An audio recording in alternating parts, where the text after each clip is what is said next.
어렸을 때 그 요나서를 읽으면 다른 선지서들에 비해 그 책의 줄거리가 좀 이렇게 그 극적이잖아요. 드라마틱하다 그러죠. 그래서 옛날 이야기처럼 재미있고 또 짧아서 그런가 이렇게 잘 읽혀졌던 그런 기억이 납니다. 그리고 요나라는 그 선지자에 대해서 그 제가 그 막연한 그 호감이 있었던 것 같은데요. 그 요나가 좋았다, 뭐 존경스러웠다 그런 뜻은 아니고요. 왠지 요나에게 좀 이렇게 감정이입 그리고 뭔가 동질감 같은 것이 이렇게 느껴졌었어요.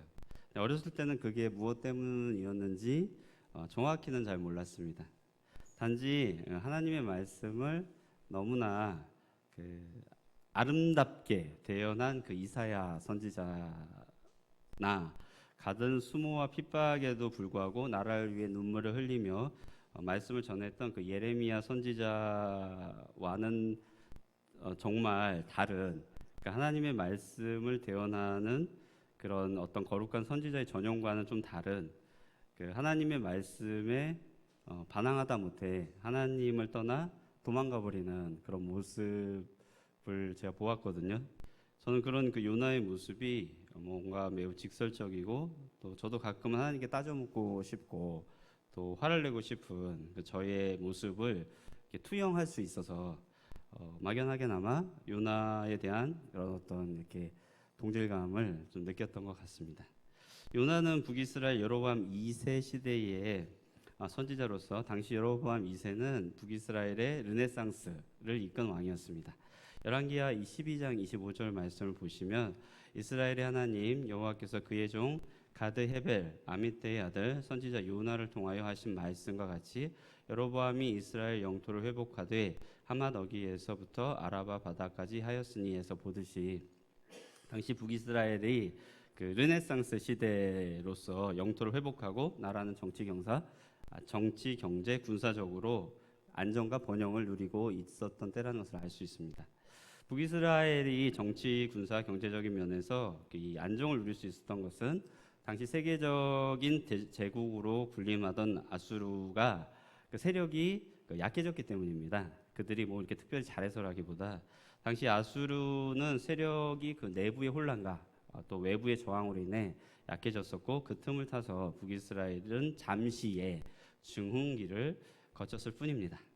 열왕기하에 나온 요나의 예언에서 보듯이 당시 왕이나 백성들이나 심지어 하나님의 말씀을 전한 선지자 요나까지도 자신의 나라가 부강해지고 안정과 번영을 누리는 것이 선이요 하나님의 축복이라고 생각했습니다.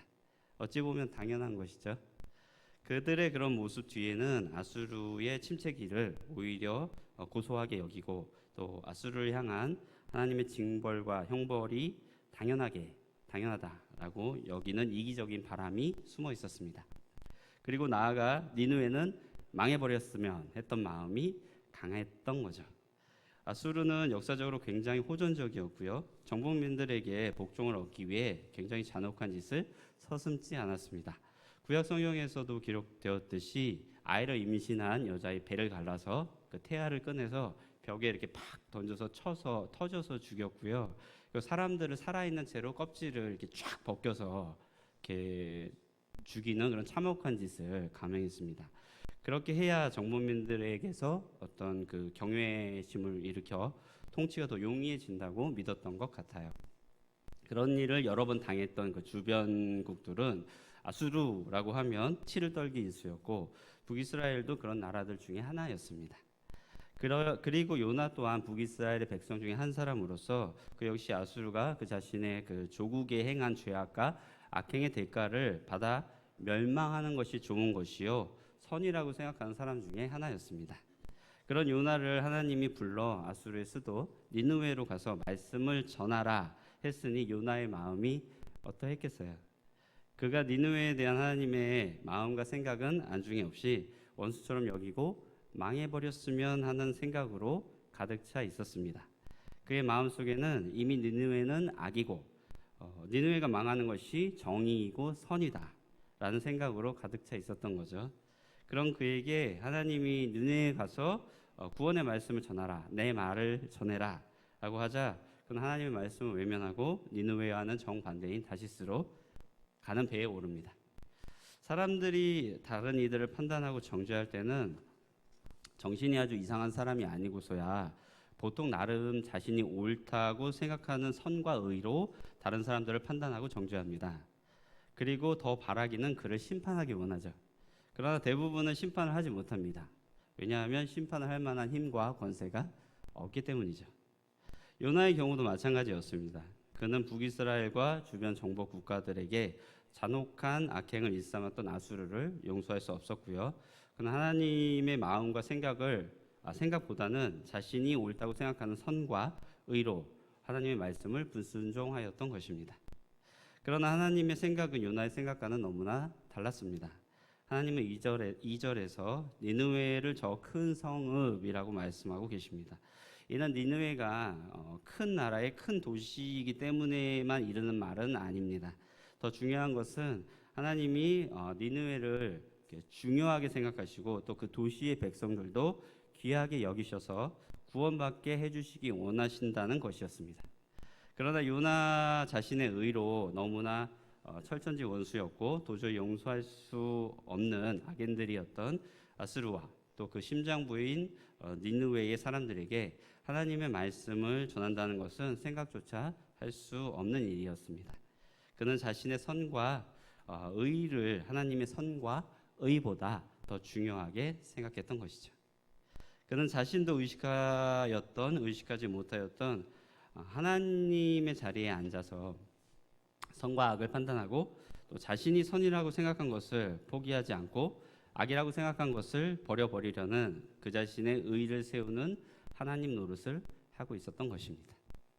요나는 자신이 중요하지 않고 오히려 멸망해야 한다고 여겼던 니느웨를 하나님이 중요하게 여기시는 것 같다 하는 것을 알아차리고는 너무나 화가 났습니다. 그리고 악이라고 규정한 것을 하나님은 악으로 보지 않는 것에 그는 분노하고 반역을 감행합니다. 신앙생활 중 언제 제일 화가 나고 분노가 느껴지세요? 우리가 나쁘게 여기고 별로 중요하지 않다고 여기는 것들을 하나님이 중요하게 여길 때 화가 나지 않으세요? 우리가 정말 중요하게 여겨서 열심히 기도를 했는데 하나님은 그게 중요한 것이 아니라며 들어주지 않을 때 너무나도 화가 나지 않으셨어요? 제가 30대 후반에 결혼을 위해 그렇게 기도했건만 자, 우리가 우리 자신의 선악의 기준으로 저 인간은 정말 아니라고 생각해서 판단하고 정죄했던 사람을 하나님이 하늘에서 벼락이라도 이렇게 내리셔서 심판하셔야 한다고, 하나님 이제 심판의 때라고 제발 심판 좀 하시라고 그렇게 기도를 했건만 기도해도 듣지 않으실 때 마구마구 화가 나지 않으셨어요? 이제 요나의 심경 이해가 가시죠? 요나는 하나님 앞에서 자신의 의를 고집하고 또 선과 악을 자신의 기준대로 정해놓고 하나님이 당연히 자기와 같은 마음, 자기와 같은 생각이어야 한다며 자신의 의에 너무나도 집착하고 있었습니다. 그의 그 의는 너무나도 바르고 명확해서 하나님조차도 자신의 의를 꺾을 수 없다고 고집을 피웠습니다. 우리도 마찬가지죠. 우리의 의가 너무나 확실하고 집요해서 그것의 허점이나 구멍을 우리조차도 깨닫지 못할 때가 많습니다. 우리가 절대적으로 붙잡고 있는 의는 사실 우리 자신의 인격과 너무 강하게 결부되어 있어서 그것을 내려놓는 것이 죽기보다 더 힘들죠. 자신의 자아가 이렇게 죽어나가야 그 의를 놓을 수 있는데 사실 그것이 너무나 고통스럽습니다. 저도 비록 직접 생산하는 사회생활을 해보지는 않았지만 공부하면서 사역하면서 주변에서 만나고 또 상호작용을 하는 그 사람들이 있잖아요. 예수 믿고 목사가 되고 사역하면서 주변에 접하는 사람들은 거의 다가 예수 믿는 사람들이죠. 여러분들도 그러시죠? 네. 세상 것은 이제 간데 없고 주님과 나뿐인데 딱 만났더니 이제 예수 믿는 사람들이 주변에 가득하잖아요. 더 알게 되고 더 같이 일할수록 더 이해하고 더 사랑하고 더 친밀해지는 것이 아니라 더 그 죄성을 알게 되니까 더 미워하게 되는 거예요. 물론 이제 미워하는 사람도 개인의 성향에 따라 부류가 다르겠지만 아무래도 자신이 가장 약한 부분을 이렇게 거슬리게 하는 사람이 제일 싶죠. 그리고 미워하지는 않더라도 또 적극적으로 사랑하지는 못하는 저 자신을 이제 발견하게 됐어요. 하나님은 요나를 바로 그가 가장 미워하는 자들인 니느웨 사람들에게 보낸 것입니다. 요나가 얼마나 가기 싫었을까요? 하나님이 요나에게 저 큰 성읍 니느웨로 가서 그것을 향하여 외치라. 그 악독이 내 앞에 상달되었음이니라라고 말씀하셨지만 사실 하나님이 니느웨를 심판하지 않으실 것이라는 것을, 그리고 은혜와 사랑을 베푸시려라는 것을 요나는 아마도 미리 감지했던 것 같습니다. 그래서 자신이 미워하고 싫어하는, 아니 판단하고 정죄하여 심판하고자 했으나 심판할 힘이 없어서 어찌할 수 없었던 니느웨로 가고자 하지 않았습니다.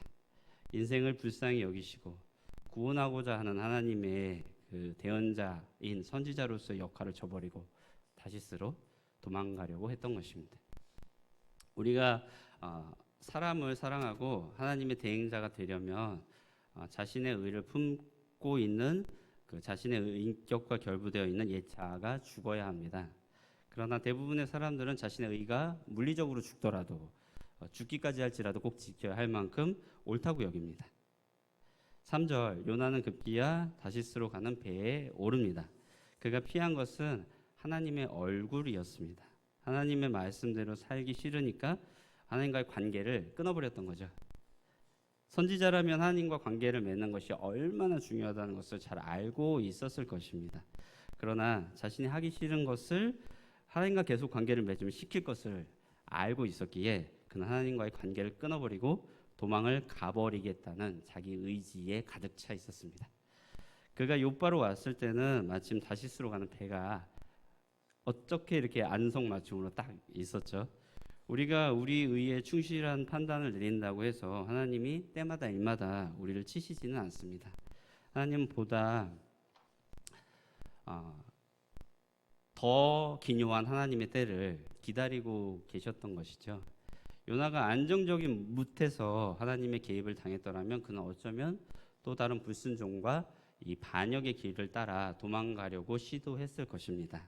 그러나 이제 불안정하고 다른 퇴로가 없는 바다에서 하나님 개입하시는 것이 요나에게 훨씬 더 큰 효과를, 강력한 효과를 줄 수 있었겠죠. 하나님은 우리의 죄악과 반역 가운데서 우리가 우리의 의를 고집하고 죽지 않고자 할 때도 개입의 때를 계획하고 계십니다. 부가적으로 말씀드리고 싶은 것은 요나가 하나님의 얼굴을 떠났더니 욥바로 내려갔다라고 성경은 말합니다. 우리가 하나님의 얼굴을 외면하고 하나님과의 관계에서 멀어질수록 우리의 영적 상태는 더욱 내려가게 됩니다. 3절에서 하나님의 얼굴을 피하고자 하나님과의 관계로부터 멀어져 스스로 하나님을 요나가 떠나고자 했습니다. 니느웨와 다시스의 물리적 거리만큼 요나는 하나님과의 사이에 심리적, 영적 거리를 더욱 벌렸던 것입니다. 요나는 하나님의 말씀에 불순종하고 또 하나님과의 관계를 파괴하면서까지 자신의 선과 의를 관철시키고자 하였습니다. 우리의 영적 상태가 깨어있지 못하면 우리는 우리의 의를 관철하고 또 그러기 위해 고집을 부리고 또 하나님의 말씀을 불순종하는 죄악과 또 하나님의 자리에 앉아 하나님 노릇하고자 하는 반역의 자리에 더 강하게 매이게 됩니다. 결국 하나님의 은혜와 사랑의 손길이 아니고서는 우리는 죄악과 반역의 자리에서 돌이킬 수 없습니다. 제가 만약 하나님이었다면 요나가 이제 고기 뱃속에 3일이 이렇게 갇혀 있었잖아요.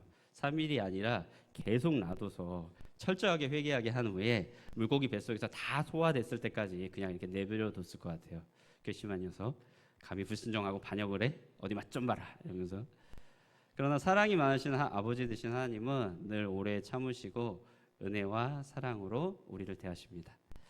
하나님의 의보다 자신의 의를 관철하려 했고 하나님의 낯을 피해 하나님과의 관계마저 저버리려 했던 곧고 교만한 요나를 하나님은 포기하거나 벌을 주시기보다 그의 인생에 개입하셔서 그가 더욱 변화되고 하나님의 구원을 전하는 대언자로 하나님의 사랑을 행하는 대행자로 세워주십니다. 요나가 바다에 빠지고 나서 큰 물고기를 준비하셔서 뱃속에 가뒀다가 토해내게 하시고 또 니느웨로 가게 하셨던 그 뒷이야기를 우리는 너무나 잘 알고 있습니다. 니느웨 백성들에게 말씀을 전하고 나서도 여전히 삐뚤어져 있고 자신의 의를 내세우다 못해 날 죽여 날 죽여 이렇게 외치며 발악하고 대드는 요나를 하나님은 인격적인 접근과 태도로 부드럽고 세밀하게 요나를 대하시던 모습을 우리는 또한 기억하고 있습니다. 그러나 그러한 하나님의 오래 참으시고 끈기 있는 접근과 또 교통으로 인해 요나도 서서히 마음과 생각이 움직였음을 알 수 있습니다. 결국 요나서 마지막 부분에 요나는 인격적이고 부드럽지만 핵심을 찌르는 하나님의 질문에 꿀먹은 벙어리가 되어 아무 말도 못하고 끝을 맺습니다. 요나가 하나님의 질문에 아무런 대답도 하지 못했던 것은 하나님의 말씀이 다 옳았기 때문입니다. 그가 그토록 붙잡고 꺾으려 하지 않았던 자신의 의를 마침내 내려놓게 된 것이죠. 좀 더 정확히 말씀드리면 자신의 의가 자신이 가지고 있었던 옳고 그름, 선과 악에 대한 기준이 하나님 앞에서 바른 것이 아니라는 것을 인정하게 되었던 것입니다. 그는 마침내 니느웨로 대변되는 아수르가 폭정과 잔혹함을 자행한 죄인들인 것처럼 자신 또한 하나님의 의에 대해 죽기까지 합당하다며 화를 내고 분노하며 하나님께 불순종하고 또한 반역하여 하나님의 자리를 찬탈하고자 했던 죄인임을 깨닫게 되었던 것입니다. 우리도 하나님 앞에서 이렇게 분노를 토해내며 죽기까지 합당하다고 바락바락 대드는 그 요나와 다르다고 말하기 어려울 것입니다.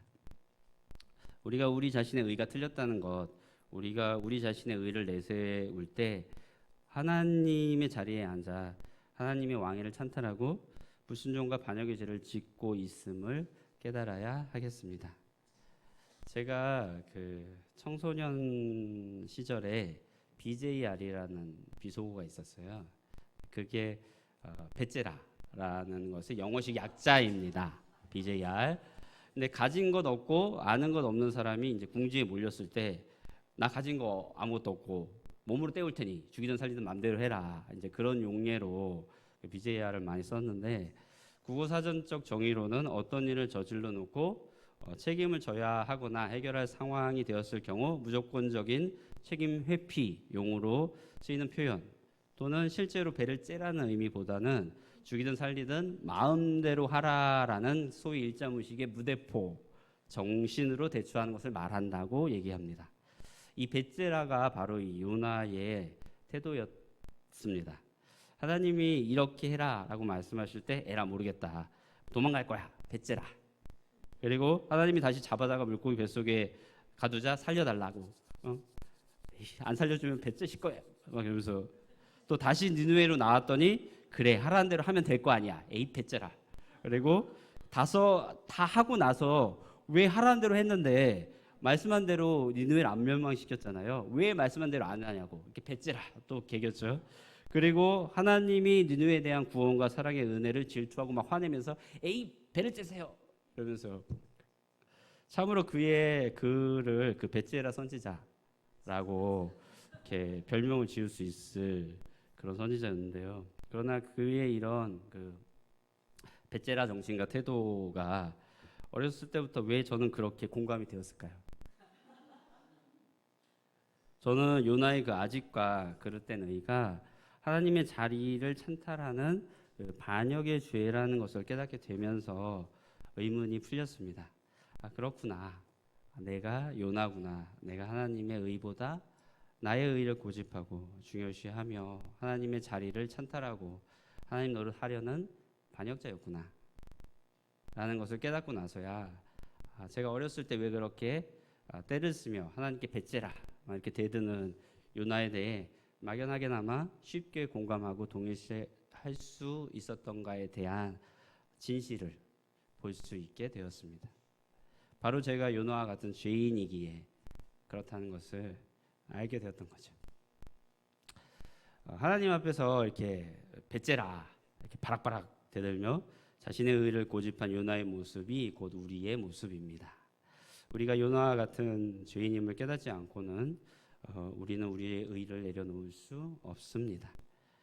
우리 자신이 죄인임을 깨달으려면 하나님의 은혜의 개입을 경험해야 합니다. 우리는 우리 자신의 본질적 존재로서는 사랑할 수 없습니다. 우리 안에 요나와 같은 옛사람은 죽고 은혜 받은 새 사람이 성장해야 사랑할 수 있습니다. 은혜 받았는데 사랑이 안 나온다? 그것은 은혜를 받았다 하더라도 자기 중심적인 은혜를 받은 것입니다. 보통 사람들은 자신이 듣고 싶은 이야기를 들었을 때, 자신이 생각한 것과 같은 이야기를 들었을 때 목사님 은혜 받았습니다 이런 말씀을 많이 하셔요. 그러나 진정 우리가 받아야 하는 은혜는 그런 자기중심적인 은혜가 아닙니다. 우리가 사모하고 받아야 할 은혜는 우리 자신의 죄를 지적받고 회개하게 되는 은혜입니다. 우리는 우리가 죄인이라는 것을 깨달을 때 비로소 자신의 의를 놓을 수 있습니다. 하나님이 은혜로 우리 인생 가운데 포기하지 않으시고 개입하셔서 우리의 죄악을 폭로하시고 우리가 죄인임을 깨닫게 하실 때 우리는 비로소 우리의 의를 내려놓을 수 있습니다. 요나가 니느웨로 가지 않았다면 그는 자신이 선한 사람이고 또 하나님의 선지자로서의 직분을 나름 잘 지키며 사는 사람이라고 자고했을 것입니다. 그러나 하나님이 요나를 그가 가장 미워했던 니느웨로 보냈을 때 요나는 자신이 자기 의로 가득 찬 죄인임을 깨닫게 되었습니다. 그래서 하나님은 요나를 니느웨로 보낸 것입니다. 제가 이제 우리 중학생들이나 청년들한테 그런 얘기를 자주 해요. 여러분들은 여러분들이 굉장히 나름 괜찮고 착한 사람이라고 생각하죠?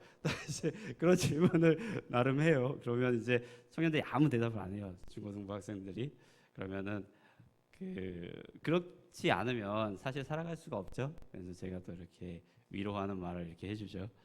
우리가 지금 왜 이 공동체에 있고 왜 이 가정에 있고 왜 이런 사람들과 함께 처하게 됐는지 다시 생각해 보기 원합니다. 우리가 지금의 자리에 있지 않았다면 우리는 우리 자신이 착하고 나름 괜찮은 사람이라고 착각하며 살았을 것입니다. 우리 자신의 의로 주위 사람들을 판단하고 정죄하며 나의 의로 좋은 사람, 사랑할 만한 사람, 나쁜 사람, 사랑할 수 없는 사람 이렇게 갈라놓고 대하고 있지는 않습니까? 예수님은 내 이웃을 내 몸과 같이 사랑하라 라는 말씀에서 더 나아가 원수까지도 사랑하라고 말씀하였습니다. 지금 내가 나의 의로 판단하고 미워하고 분노하는 사람 절대로 사랑할 수 없는 원수로 분류한 사람이나 집단이 있습니까? 하나님은 그런 사람들을 니느웨처럼 크다라고 말씀하시며 우리에게 가서 그들에게 구원의 말씀을 전하고 사랑을 실천하라고 부르셨습니다. 죽기보다 더 싫은 그 일을 하려면 하나님의 개입의 은혜가 나의 삶에 가득하여 나 또한 인내받고 사랑받을 수 없는 죄인이었음을 또한 죄인임을 깨달아야 합니다.